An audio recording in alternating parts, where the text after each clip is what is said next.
തിരുത്തലുകൾക്ക് നേതൃത്വം തയ്യാറാണെന്ന് വ്യക്തമാക്കി CPI സംസ്ഥാന സമ്മേളനത്തിൽ സംസ്ഥാന സെക്രട്ടറി ബിനോയ് വിശ്വം. സംഘടനാ റിപ്പോർട്ടിന്മേലുള്ള ചർച്ചകൾക്ക് മറുപടി നൽകുകയായിരുന്നു സംസ്ഥാന സെക്രട്ടറി. തെറ്റു തിരുത്തിയില്ലെങ്കിൽ കെ ഇസ്മയിൽ പാർട്ടിക്ക് പുറത്തായിരിക്കുമെന്ന മുന്നറിയിപ്പും ബിനോയ് വിശ്വം നൽകുന്നുണ്ട്. പാർട്ടി നേതൃത്വത്തിനും മന്ത്രിമാർക്കുമെതിരെ ഉയർന്ന വിമർശനങ്ങളെല്ലാം ഉൾക്കൊള്ളുന്നുവെന്ന് വ്യക്തമാക്കുന്ന മറുപടിയാണ് സംസ്ഥാന സെക്രട്ടറി ബിനോയ് വിശ്വം നൽകിയത്. തൃശൂരിലെ പരാജയം പാർട്ടിക്കുണ്ടാക്കിയത് വലിയ മുറിവാണ്. പാർട്ടി വോട്ട് ചോർന്നത് പരിശോധിക്കണമെന്ന ആവശ്യവും സംസ്ഥാന സെക്രട്ടറിയുടെ ഭാഗത്തു നിന്നുണ്ടായി. മുതിർന്ന നേതാവ് കെ ഇസ്മയിലിന്റെ കാര്യത്തിൽ ഒരു വിട്ടുവീഴ്ചയ്ക്കില്ലെന്നും ബിനോയ് വിശ്വം പറഞ്ഞു. തെറ്റ് അടിയന്തരമായി തിരുത്തിയില്ലെങ്കിൽ ഇസ്മയിൽ പാർട്ടിക്ക് പുറത്താണെന്ന മുന്നറിയിപ്പും ബിനോയ് വിശ്വം മറുപടി പ്രസംഗത്തിൽ നൽകി. നിലപാട് തിരുത്തിയാൽ ഇസ്മയിലിന് മുന്നിൽ CPI വാതിലടക്കില്ലെന്നും വ്യക്തമാക്കിയിട്ടുണ്ട്.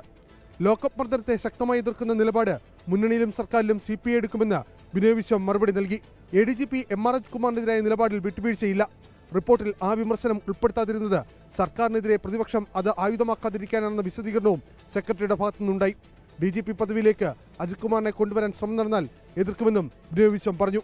അരുൺ രാജ്, 24 കൊല്ലം. ലോകത്തെവിടെയായാലും ഏത് സമയത്തും 24 വാർത്തകളും ഓഗ്മെന്റഡ് റിയാലിറ്റി പാക്കേജുകളും എക്സ്പ്ലെയിനറുകളും വിശദമായി കാണാൻ ഞങ്ങളുടെ YouTube ചാനൽ നിങ്ങൾക്ക് സബ്സ്ക്രൈബ് ചെയ്യാം.